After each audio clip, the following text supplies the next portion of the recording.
تو جانچیے، اور اگر آپ کی زندگی بہت پرسکون ہے تو کوئی ذمہ داری اٹھائیے، تھوڑا سا اس پرسکونی کو کم کیجیے۔ اور ہے کہ منجمد سینے ہیں مغرب کی ہوائے سرد سے، برف زاروں میں ہمیں آتش جلانی چاہیے۔ یہ مغرب کی ہوائے سرد کیا ہے؟ یہ مغربی تہذیب کی ہوائے سرد کی میں بات کر رہا ہوں۔ ایک میٹیریلزم ہے اور اس کے ساتھ ایک آسائش، کہ ہر شخص آسائش کے پیچھے بھاگ رہا ہے۔ غم ہے تو آسائش نہ ہونے کا غم ہے، خوشی ہے تو آسائش ہونے کی خوشی ہے۔ میٹیریلسٹک ترقی کے علاوہ کوئی ترقی نہیں ہے۔ اس سے کیا ہوا ہے؟ اس سے ہمارے سینے منجمد ہو چکے ہیں۔ ہماری مشرقی روایت کے اندر سینے کے اندر آتش جلنا، یہاں پر ایک دیپک چلتا رہنا، ایک لو جلتی رہنا، ایک سپارک موجود رہنا، یہ تو خاصہ ہے تہذیب مشرق کا۔ تو اگر مغرب کی ہوائے سرد سے سینے مکمل طور پر منجمد ہو چکے ہیں، تو پھر ان برف زاروں میں، ان سینوں کو کہہ رہا ہوں کہ یہ جو سینے ہیں ہمارے، اگر یہ برف زار ہو چکے ہیں، منجمد ہو چکے ہیں، تو پھر ہمیں ان میں تھوڑی سی آتش چلانی چاہیے۔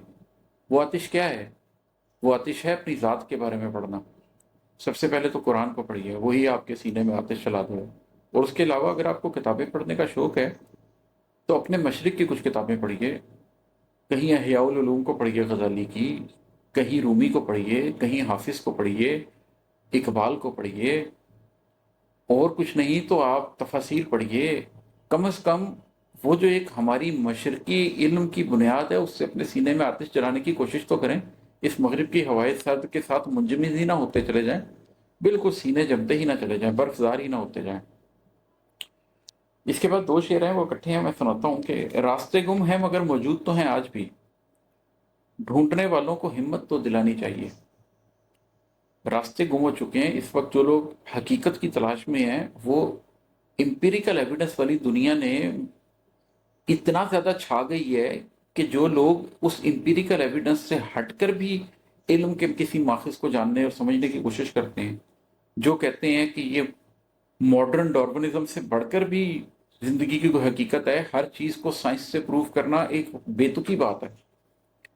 یہ ایسے ہی ہے کہ جیسے کوئی شخص شیکسپیئر کا ناول پڑھے اور ان کرداروں میں شیکسپیئر کو ڈھونڈنے کی کوشش کرے، شیکسپیئر تو اس ناول میں نہیں ملے گا۔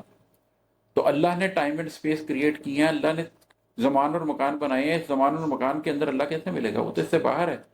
ہاں، شیکسپیئر کا ناول پڑھتے ہوئے آپ شیکسپیئر کو ڈھونڈ سکتے ہیں، اس لیے کہ اس کے ناول میں آپ کو بہت کچھ ایسا ملے گا جو آپ کو بتائے گا کہ یہ شیکسپیئر نے لکھا۔